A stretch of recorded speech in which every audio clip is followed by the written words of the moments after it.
नमस्कार दोस्तों, मैं हूँ सुनीता चौधरी और मेरे चैनल HDR की सुनीता में आप सभी का स्वागत है दोस्तों। तो चलिए आज इस वीडियो में हम जानेंगे रमा एकादशी कब है, हमें रमा एकादशी कब करनी है दोस्तों। एकादशी तिथि कब प्रारंभ हो रही है, कब समाप्त हो रही है, पारण हमें कब करनी है, पारण का शुभ मुहूर्त क्या है, जो लोग प्रदोष व्रत करेंगे वो लोग पारण कैसे करेंगे, द्वादशी से लेकर द्वादशी यानी पारण तक की संपूर्ण जानकारी इस वीडियो में हम जानेंगे। तो वीडियो में आगे बढ़ने से पहले दोस्तों आप लोगों से मेरी एक छोटी सी रिक्वेस्ट है कि आप लोग चैनल को सब्सक्राइब कर दीजिए और वीडियो पसंद आती है तो लाइक भी कर दीजिए, क्योंकि आपके एक लाइक से सब्सक्राइब से ना हमें आगे बढ़ने का हौसला मिलता है। तो चलिए वीडियो शुरू करते हैं।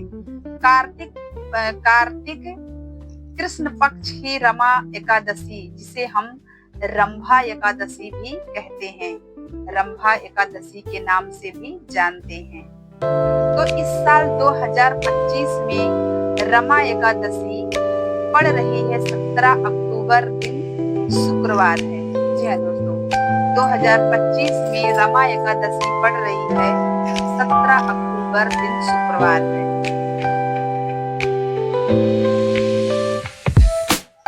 माता लक्ष्मी और श्री हरि विष्णु को एकादशी व्रत बहुत ही प्रिय है दोस्तों। रमा एकादशी व्रत करने वालों के जीवन में सुख समृद्धि शांति बनी रहती है दोस्तों। रमा एकादशी व्रत करने से जीवन के सारे पाप नष्ट हो जाते हैं और उन्हें वैकुंठ की प्राप्ति होती है दोस्तों। तो रमा एकादशी है 17 अक्टूबर दिन शुक्रवार को पड़ रही है।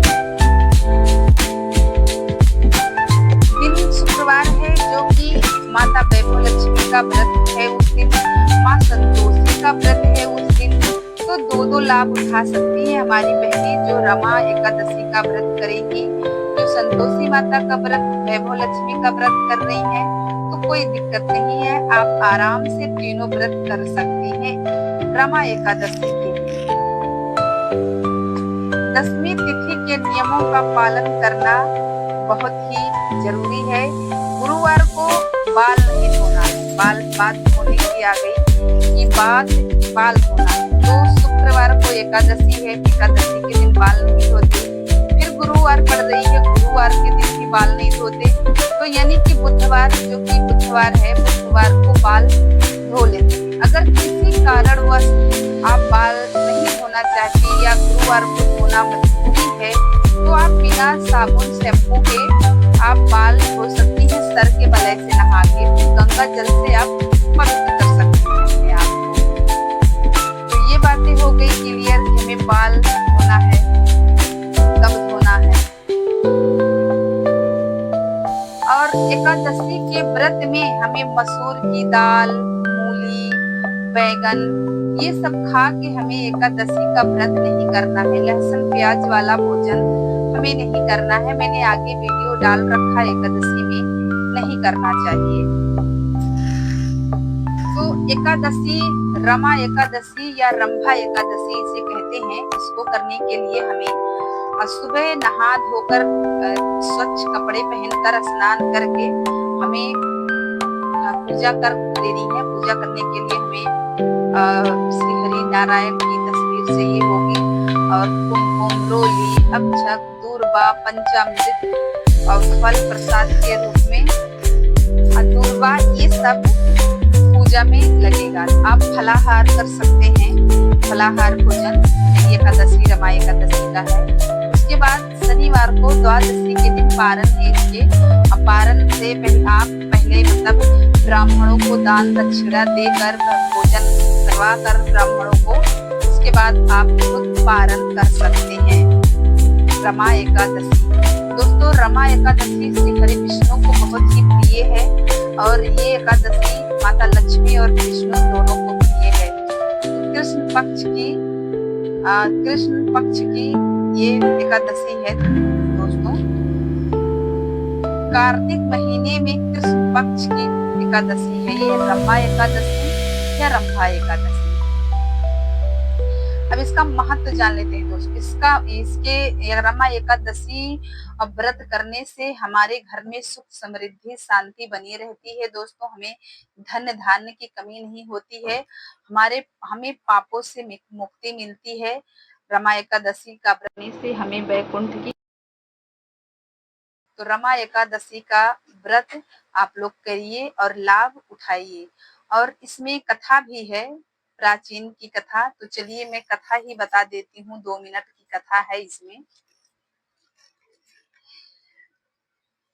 प्राचीन काल में मुकुचंद नाम के एक राजा थे। वे बहुत ही धार्मिक थे दोस्तों और न्यायप्रिय थे, परंतु उनके पुत्र बहुत ही विलास स्वभाव के थे। मतलब वो भोग विलास में जीवन व्यतीत करते थे। एक दिन राजकुमार पाप कर्म किए और उनको अपने कर्म पे बहुत ही गहरा पछतावा हुआ। जब राजकुमार ने भोग विलास का पाप कर लिया तो उसे अपने पे बहुत ही पछतावा हुआ। तब वह एक ऋषि के पास गए और पूछे, उनसे कहा। तो ऋषि ने उनसे कहा कि यदि तुम अपने पापों से मुक्ति पाना चाहते हो तो कृष्ण पक्ष की रमा एकादशी का व्रत करो।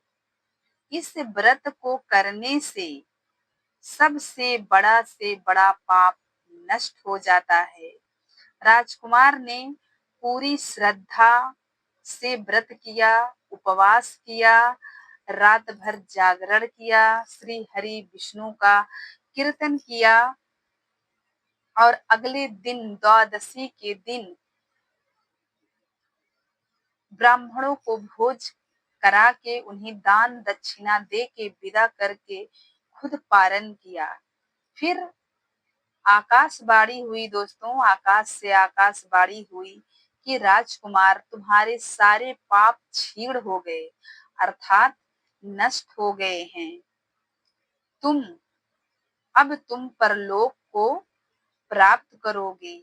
यही है रमा एकादशी व्रत की चमत्कार दोस्तों। रमा एकादशी का व्रत करने से चमत्कार हुए, पापों की नष्ट हुई राजकुमार के और उसे परलोक धाम की प्राप्ति हुई दोस्तों। तो आप सब भी रमा एकादशी का व्रत कर सकती हैं, लाभ उठा सकती हैं। लहसुन प्याज तामसिक भोजन नहीं करने हैं। मसूर की दाल, मूली, बैगन ये सब खा के हमें नहीं व्रत नहीं करना है। एकादशी का व्रत है। आप एकादशी के दिन तुलसी का पत्ता नहीं तोड़ना है, तुलसी को जल भी नहीं देना है। और एकादशी में श्री हरि विष्णु को तुलसी के पत्ते का भोग लगाना है। तो आप एक दिन के पहले ही तुलसी का पत्ता तोड़ के रख सकती हैं। आपकी तुलसी सूख रही है तो किसी से जल, बच्चों से बूढ़ों से जल डलवा दीजिए, खुद जल मत डालिए उसमें। तो दोस्तों अगर ये वीडियो एकादशी का वीडियो जो है आपको जरा भी पसंद आती है, थोड़ा भी लाभकारी लगती है आपके लिए, तो आप वीडियो को शेयर कर दीजिए अपने दोस्तों रिश्तेदारों को कि वो भी रमा एकादशी व्रत का लाभ उठा सकें। और वीडियो अच्छी लगती है तो आप लाइक कर दीजिए, क्योंकि आपके एक लाइक और सब्सक्राइब से हमें आगे बढ़ने का हौसला मिलता है दोस्तों।